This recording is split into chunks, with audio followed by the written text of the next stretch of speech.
नमस्कार, मेरा नाम दुर्गेश कुमार चंद्रा है। आज हम सीजी बोर्ड का क्लास 12 का अर्थशास्त्र पढ़ेंगे। इसकी पहली इकाई अर्थशास्त्र का परिचय। इसके मैंने 2 पार्ट पहले ही बना चुका है और इसको अगर आपको देखना है तो आप डिस्क्रिप्शन में जाकर इसके लिंक को देख सकते हैं। तो इसके 3rd पार्ट में मैं आपको बताऊंगा अवसर लागत और सीमांत अवसर लागत। हम केवल 2 टॉपिक का इस पार्ट 3 में अध्ययन करेंगे और ये अवसर लागत के बाद आपका ये जो इकाई 1 है पूरा कंप्लीट हो जाएगा। इसके बाद हम सेकंड इकाई को पढ़ेंगे। तो चलिए इसके 3rd पार्ट को, एक अर्थशास्त्र का परिचय का 3rd पार्ट को पढ़ने पर ये पूरा पहला इकाई जो है कंप्लीट हो जाएगा। तो आइए अब आपको मैं बताता हूँ कि अवसर लागत क्या है।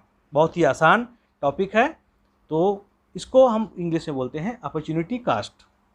इसकी परिभाषा को अगर आप देखते हैं तो आपको समझ में आ जाएगा। इसकी परिभाषा को देखिए, किसी सर्वोत्तम विकल्प को चुनने के लिए छोड़ा गया दूसरा सर्वोत्तम विकल्प उस चुने गए विकल्प की अवसर लागत कहलाती है। इसको समझाने के लिए मैं आपको एक बहुत ही अच्छा सा उदाहरण से आपको इसको समझाता हूँ। एक व्यक्ति के दृष्टिकोण से देखिए, एक व्यक्ति है, वो मान लीजिए अभी वो लिपिक पद पर कार्यरत है और 1 महीने बाद उसने और अच्छा पेपर दिया और पेपर में वो पास होने के बाद अधिकारी पद के लिए वो पास कर गया।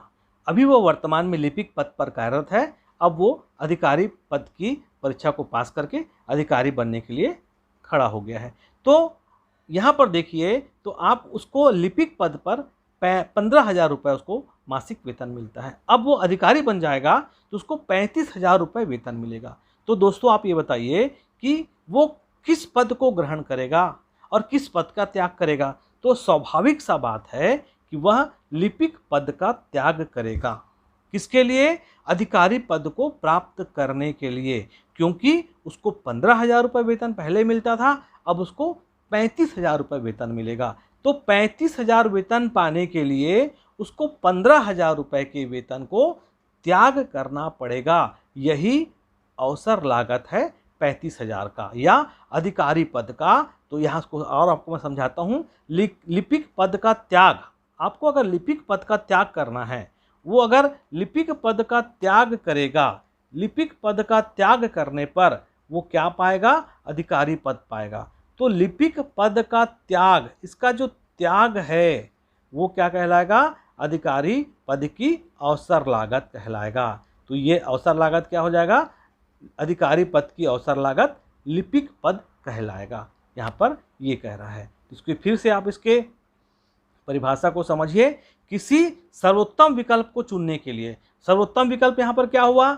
आपको फिर से बता रहा हूँ। सर्वोत्तम विकल्प वही हो गया जो अपन ने पहले पढ़ा था कि सर्वोत्तम विकल्प क्या है भाई? कि सर्वोत्तम विकल्प हम अधिकारी बनना चाहेंगे। और अगर आपको अधिकारी बनना है तो आपको किसका त्याग करना पड़ेगा? लिपिक पद का त्याग करना पड़ेगा, क्योंकि इसके पहले आपके पास और सर्वोत्तम विकल्प वो था, लिपिक पद था। उसके बाद लिपिक पद के बाद आपको और सर्वोत्तम विकल्प क्या मिला? अधिकारी पद। तो लिपिक पद का त्याग अधिकारी पद के लिए क्या हो जाएगा? अवसर लागत कहलाएगा। अवसर लागत का अर्थ, इसके अर्थ को समझना है तो आप उसको से देखिए कि एक उत्पादक के दृष्टिकोण से क्या होता है। एक उत्पादक की अवसर लागत उसे उत्पादित करने के लिए त्यागा गया विकल्प होता है। इसको इस उदाहरण के माध्यम से मैं आपको समझाता हूँ। उदाहरण के लिए माना कि एक उत्पादक पहले ए वस्तु बनाता है और उसके विक्रय से उसको 10,000 रुपये लाभ होता है। जैसे कि मैंने आपको बताया कि अगर हमारे संसाधन सीमित हैं तो हम केवल ए वस्तु बना सकते हैं या बी वस्तु बना सकते हैं। तो हमको अगर बी वस्तु बनाना है तो ए वस्तु का पूर्णतः त्याग करना पड़ेगा। तो यहाँ पर देखिए, अगर वो उत्पादक पहले ए वस्तु बनाता है तो उसको 10,000 रुपये लाभ मिलता है। अब उन्हीं संसाधनों से वो बी वस्तु बनाता है तो उसे 15,000 रुपये लाभ होता है। तो ए वस्तु का त्याग बी वस्तु की अवसर लागत कहलाएगी।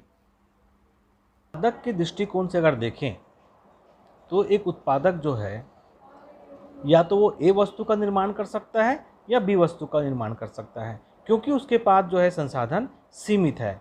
तो सीमित संसाधन में मान लो अगर वो ए वस्तु का उत्पादन करता है तो उसको 1000 रुपये का लाभ होता है, और यदि वह बी वस्तु का उत्पादन करता है तो उसे 1500 रुपये का लाभ होता है।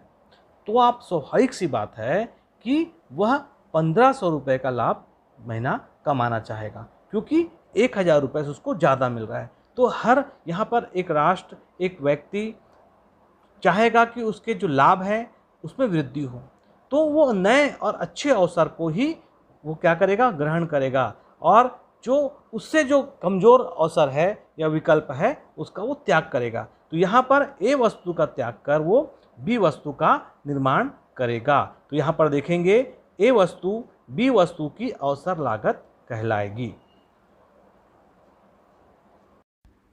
अवसर लागत और उत्पादन संभावना वक्र। अगर हम उत्पादन संभावना वक्र के दृष्टिकोण से अवसर लागत को देखें तो हम इसको देखते हैं कि इसको अगर परिभाषित करें तो ये पता चलता है कि अवसर लागत किसी वस्तु की अवसर लागत दूसरे वस्तु की वह मात्रा है जिसका त्याग पहली वस्तु के उत्पादन के लिए किया जाता है। जैसे कि आपको मैंने पहले बता चुका है कि उत्पादन संभावना वक्र क्या है।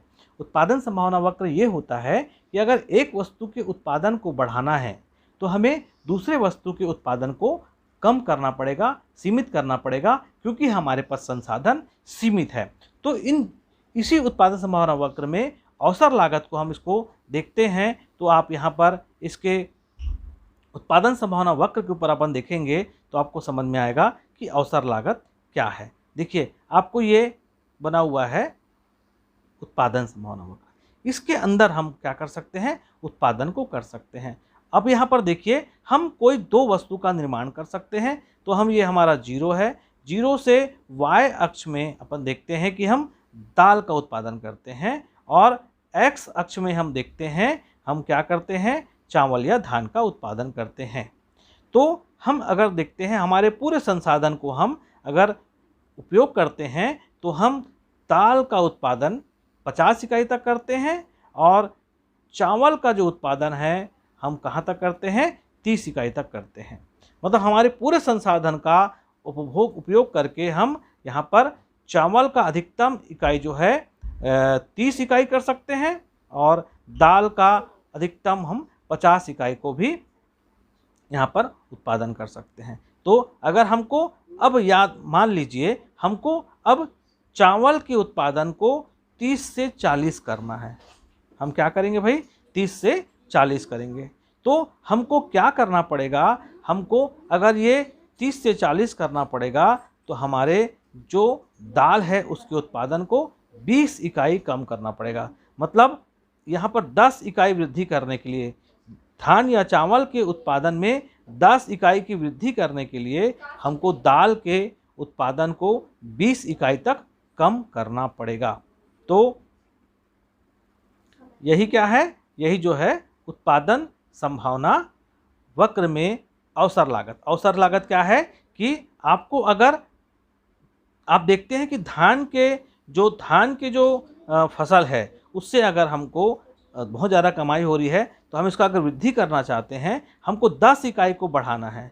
धान के उत्पादन को 10 इकाई बढ़ाने के लिए हमको दाल के उत्पादन का 20 इकाई को कम करना पड़ेगा। तो ये जो चावल के उत्पादन में जो 10 इकाई वृद्धि है वो दाल के उत्पादन में 20 इकाई की कमी के अवसर लागत का परिणाम है। तो ये आप उसको अगर उत्पादन संभावना वक्र से अवसर लागत को देखते हैं तो हम इसको इस तरीके से परिभाषित कर सकते हैं। तो यहाँ पर आप देखेंगे कि पीपी वक्र के संदर्भ में परिभाषित करें तो किसी वस्तु की अवसर लागत दूसरे वस्तु की वह मात्रा है जिसका त्याग हम पहले वस्तु के उत्पादन के लिए करते हैं। जैसे कि मैंने आपको बताया, यहाँ पर दाल का हम उत्पादन को त्याग करके हम चावल के उत्पादन में वृद्धि करते हैं। अब हम सीमांत अवसर लागत को देखते हैं। सबसे पहले आपको हम सीमांत अवसर लागत के अर्थ को समझाएंगे। तो सीमांत अवसर लागत क्या है? सीमांत अवसर लागत किसी वस्तु की इकाई का उत्पादन बढ़ाने के लिए जितना किसी दूसरे वस्तु की इकाई का त्याग करना पड़े उसे सीमांत अवसर लागत कहते हैं। यहाँ पर अवसर लागत लिखा है, यहाँ पर आपका सीमांत अवसर लागत होगा। क्या हो जाएगा? सीमांत अवसर लागत। तो इसको आप फिर से समझ लीजिए। मान लीजिए वो वस्तु x है। अब यहाँ फिर से देखिए कि सीमांत अवसर लागत x वस्तु के इकाई का उत्पादन बढ़ाने के लिए जितना y वस्तु की इकाई का त्याग करना पड़ता है उसे उसकी सीमांत अवसर लागत कहते हैं। आप इसको सूत्र के माध्यम से समझेंगे तो ये होगा कि अगर हम y वस्तु के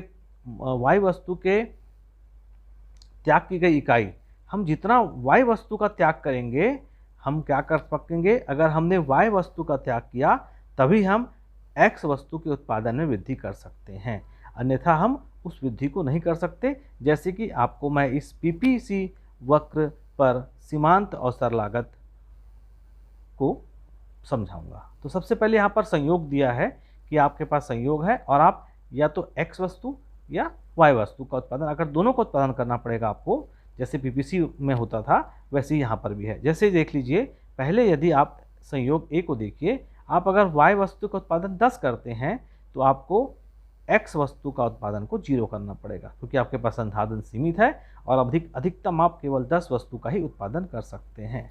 उसके बाद आप अगर मान लीजिए आपने B संयोग में देखिए कि आपने, यदि B संयोग क्या कह रहा है कि यदि आपने उस यहाँ पर 10 उत्पादन की इकाई को घटाकर 9 किया y में, तो आप जो 0x0 था, अब यहाँ पर आपने एक उत्पादन को बढ़ाया। आपको एक उत्पादन बढ़ाने के लिए आपको y के एक उत्पादन को कम करना पड़ा। जैसे यहाँ पर देखिए, पहले आप y में कितना उत्पादन करते थे? 10 उत्पादन करते थे और अब क्या कर रहे हैं? 9, मतलब 10 में से 9, मतलब आपने एक उत्पादन का त्याग किया।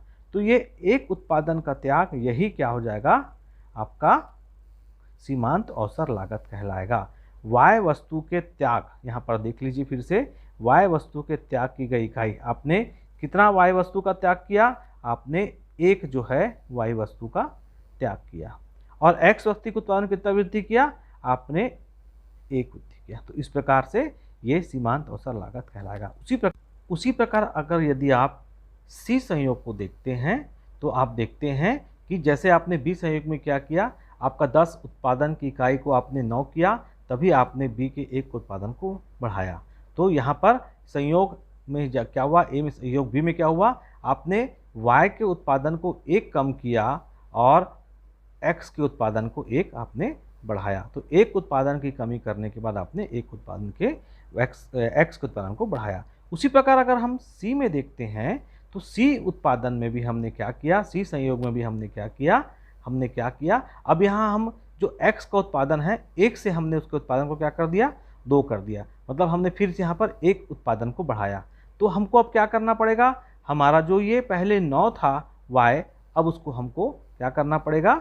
7 करना पड़ेगा। देखिए हमारे पास पहले हम जो Y में 9 उत्पादन करते थे, अब हम कितना करेंगे? 7 उत्पादन करेंगे। इस प्रकार हम 2 जो है उत्पादन का त्याग करेंगे, तब हम C के एक उत्पादन में वृद्धि करेंगे। 1 से 2 हो रहा है, मतलब ये एक वृद्धि हो रहा है, और यहाँ पर 9 से 7 मतलब 2 क्या हो रहा है? कमी हो रहा है। इसको अगर हम सीमांत अवसर लागत के फार्मूले में पुट करते हैं तो हम पाते हैं कि हमने क्या किया? हमने Y के एक उत्पादन क्या किया में हमने Y के 2 उत्पादन का हमने क्या किया? त्याग किया। हमने Y के 2 उत्पादन का क्या किया? त्याग किया, और उसके फलस्वरूप हमारे X के एक उत्पादन में वृद्धि हुआ। तो ये हुआ सीमांत अवसर लागत। इसी प्रकार आप बाकी सब में भी, संयोगों में भी इसको देख सकते हैं। तो ये अपने अवसर लागत और सीमांत अवसर लागत को समझा। तो आपका ये अर्थशास्त्र का परिचय यूनिट 1 कंप्लीट हुआ। धन्यवाद। अगर आपको ये वीडियो पसंद आया तो लाइक करें, शेयर करें और सब्सक्राइब करें। Thank you.